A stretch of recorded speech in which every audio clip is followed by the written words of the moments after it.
Salut, aujourd'hui petite vidéo où je vais vous parler un petit peu de mon nouveau système de productivité. J'ai pendant très longtemps utilisé Notion. Pour ceux qui ne connaissent pas, c'est une application qui en théorie nous aide à être plus productif en créant plein de pages différentes, en les reliant entre elles, avec des automatisations, des listes de tâches. On peut faire vraiment énormément de choses avec Notion et donc jusque là je me servais de ça pour organiser mes journées de travail. Mais le truc c'est que personnellement en tant que perfectionniste, malheureusement je passais beaucoup trop de temps à configurer ce système justement de Notion plutôt que de travailler. Et ce qui est quand même assez dommage parce que quand même à la base le but de ça est d'être plus productif. Et du coup j'ai fait un retour aux sources. J'ai quitté Notion et je suis revenu vraiment à la base de la base pour essayer de passer beaucoup moins de temps sur configurer des choses et beaucoup plus de temps sur travailler sur mes projets. Et du coup j'espère que cette petite vidéo va pouvoir en inspirer certains. Du coup maintenant je vais vous parler des applications que j'utilise aujourd'hui et je vais plus globalement vous parler de tout mon système d'organisation. Si tu rêves de créer tes propres applis iOS, sache que j'ai créé Appcademy, une école en ligne qui t'aide à les développer de A à Z. Si tu as un Mac, tu peux t'inscrire gratuitement et tout de suite accéder à des dizaines de leçons offertes. Que tu n'aies jamais écrit une seule ligne de code ou que tu aies déjà les bases, tu seras au bon endroit pour progresser rapidement et créer les applications de tes rêves. Clique sur le premier lien dans la description de la vidéo pour rejoindre Appcademy dès aujourd'hui et commencer ton apprentissage. Déjà, je le dis directement, il s'agit uniquement d'applications Mac OS et iOS. Je suis vraiment revenu sur la base, sur les choses qui sont directement intégrées dans les outils que j'utilise. Et déjà, premièrement, j'utilise Siri, tout simplement. N'importe quand dans la journée, quand j'ai une idée de quelque chose que j'ai à faire plus tard, j'utilise Siri, je lui dis « rappelle-moi de faire ceci ou cela ». Je l'utilise vraiment pour les tâches simples et faciles à décrire, pour qu'il puisse quand même comprendre ce que je lui dis. À ce jour, Siri n'est pas encore totalement développé et il comprend pas tout. Et du coup, dans les autres cas où j'ai des idées un petit peu plus complexes, à noter pour m'en rappeler plus tard, j'utilise l'application Dictaphone sur l'iPhone là aussi, et là je l'ai directement programmé sur l'action button, donc ce bouton sur le côté qu'on peut programmer pour faire certaines actions, et donc moi quand je reste appuyé dessus ça me lance directement le dictaphone, et du coup toutes ces données que je rentre au fur et à mesure de la journée dans l'iPhone, je vais les traiter après sur mon Mac. Quand j'arrive à mon bureau tous les matins notamment, je commence par ouvrir premièrement l'application calendrier. Donc là je suis allé un peu plus loin dans le calendrier pour pas vous montrer mon planning forcément, mais ce que je fais déjà tous les matins c'est que je réorganise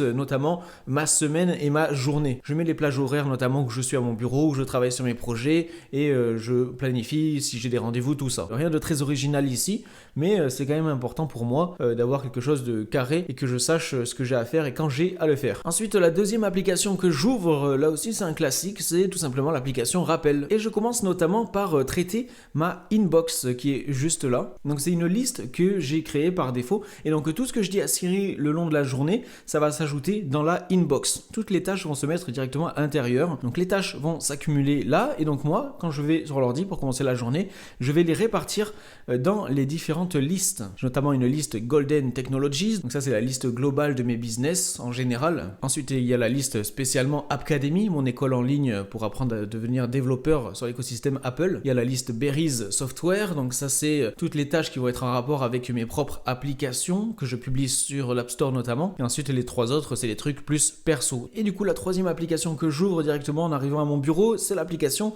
Notes. Et donc je me sers de cette application pour noter notamment toutes mes idées. Je crée une note par vidéo YouTube que je vais créer où je liste notamment tous les points clés. C'est ce que j'ai fait justement sur cette vidéo actuelle. Avant de commencer les tournages, je liste toutes les choses dont j'ai envie de parler et après voilà, j'improvise par rapport à ça au feeling, mais j'ai quand même une ligne de conduite que j'ai préparée à l'avance. J'ai une note aussi pour chacun des cours sur mon école en ligne où je crée un plan de formation, chaque vidéo que je vais créer, tout ça. Vraiment, tout ce qui est organisation, je vais le faire sur l'application Notes. Et du coup, maintenant que ces trois applications sont ouvertes, le calendrier, les rappels et les notes, je vais en ouvrir une quatrième d'application. Et c'est la dernière que j'utilise, c'est le dictaphone. Et donc là, va apparaître toutes les notes audio que j'ai prises au fur et à mesure de la journée avec mon iPhone. Et du coup, le but, c'est de traiter tout ça un petit peu comme je le fais avec les rappels, avec la liste Inbox. Voilà, je vais traiter tous les audios et les supprimer au fur et à mesure et remplir notamment la liste de tâches sur Rappel et mes notes. Et donc là, je vous montre tout ça, je vous explique, mais tous les matins, ça me prend pas plus de 15 minutes pour faire tout ce que je fais dans cette vidéo. Et après, derrière, ça me permet d'être ultra productif,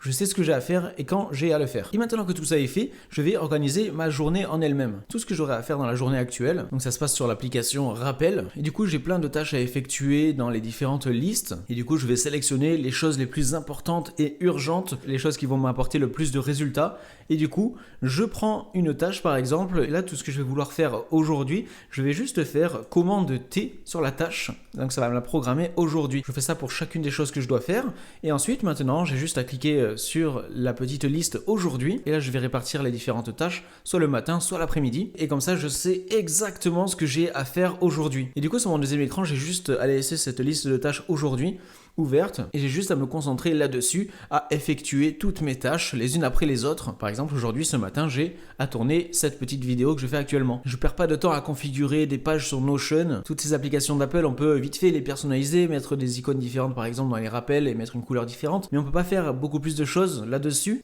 Sur Notion, on peut faire énormément de choses, c'est vraiment un super outil je trouve quand même, mais c'est pas fait pour moi. Comme je vous le disais, je passais énormément de temps à configurer énormément de choses, tant que j'aurais pu passer juste à travailler et à faire ce que j'avais à faire. N'hésitez pas si vous voulez à laisser un petit commentaire pour me dire ce que vous pensez de tout ça. Laissez un like, abonnez-vous. N'hésitez pas si vous avez un Mac à vous inscrire avec le lien dans la description de la vidéo sur Appcademy pour apprendre à créer des applications Apple. Et quant à moi, je vous dis à très bientôt pour une prochaine vidéo. Allez, salut!